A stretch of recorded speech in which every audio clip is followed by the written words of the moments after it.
I don't know why I ever agreed to move to Blackwood Street. Maybe it was the dirt cheap rent, or the fact that I was desperate to start fresh after my divorce. Whatever the reason, I figured an old apartment in a quiet neighborhood would give me the peace I needed. But I was wrong. So very wrong. From the moment I moved in, something felt off. My apartment was on the top floor of an aging, creaky building at the end of the street. There were other tenants, but I rarely saw them.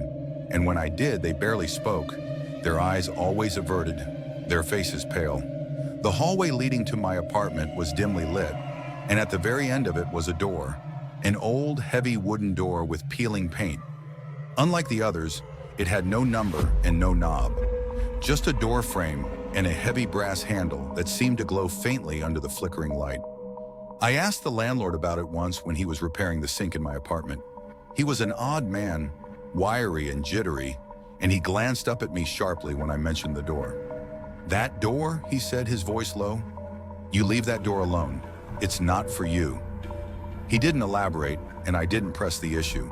I should have taken it as a warning. But the longer I stayed on Blackwood Street, the more obsessed I became with that door. At night, I started hearing things, scratching sounds like nails scraping against wood.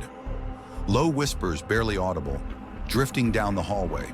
They always seemed to come from behind that last door. I told myself it was the building settling, or maybe just the wind, but deep down I knew better. One night the whispers grew louder, enough to wake me from a restless sleep. I sat up in bed, heart pounding, listening. They were clearer this time, almost like voices, and they were calling my name. "Daniel!" I froze. It was unmistakable. My name, repeated over and over in a soft, raspy voice. I bolted out of bed and rushed into the hallway. The moment I stepped into the corridor, the air turned icy, like I had stepped into a freezer. My breath puffed in front of me, and the whispers intensified.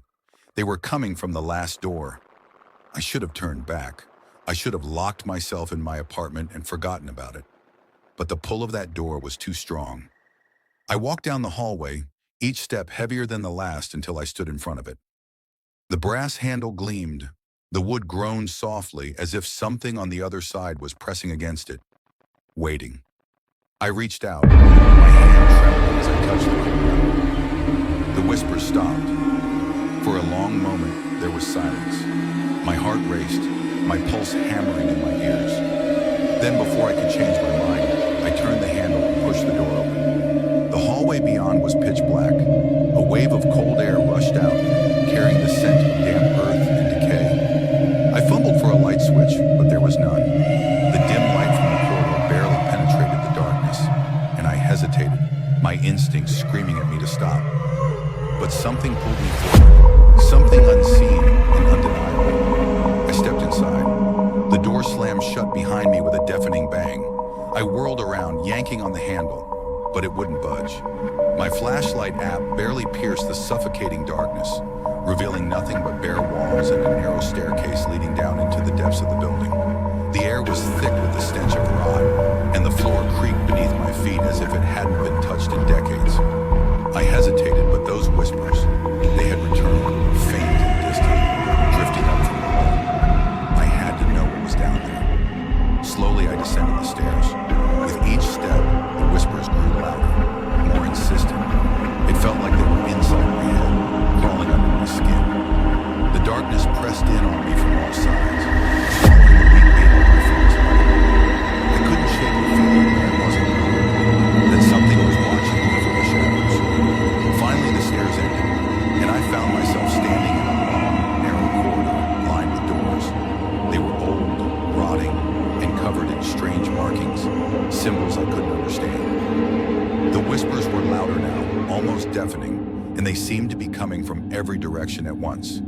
I reached for the closest door, my hands shaking as I turned the knob. It creaked open, revealing a small room lit by a single flickering light bulb. The room was empty except for a chair in the center, facing the far wall, and sitting in that chair was a man. I gasped, stumbling back, my heart leaping into my throat. The man didn't move, didn't react to my presence at all. He was slumped forward, his head hanging low, his face hidden by shadows. His clothes were old, tattered, covered in dust.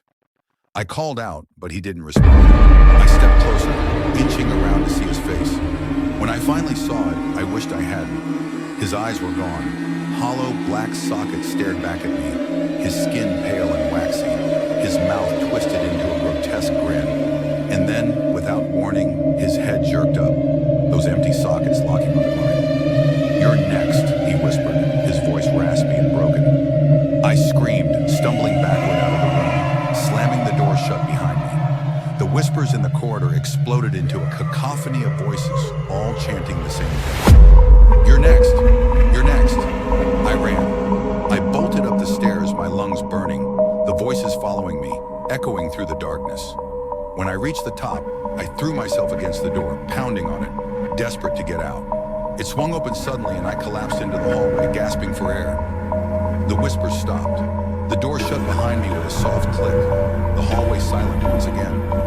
I don't know what I saw that night, or what that place was beneath the last door on Blackwood Street, but I moved out the next day, and I haven't looked back since.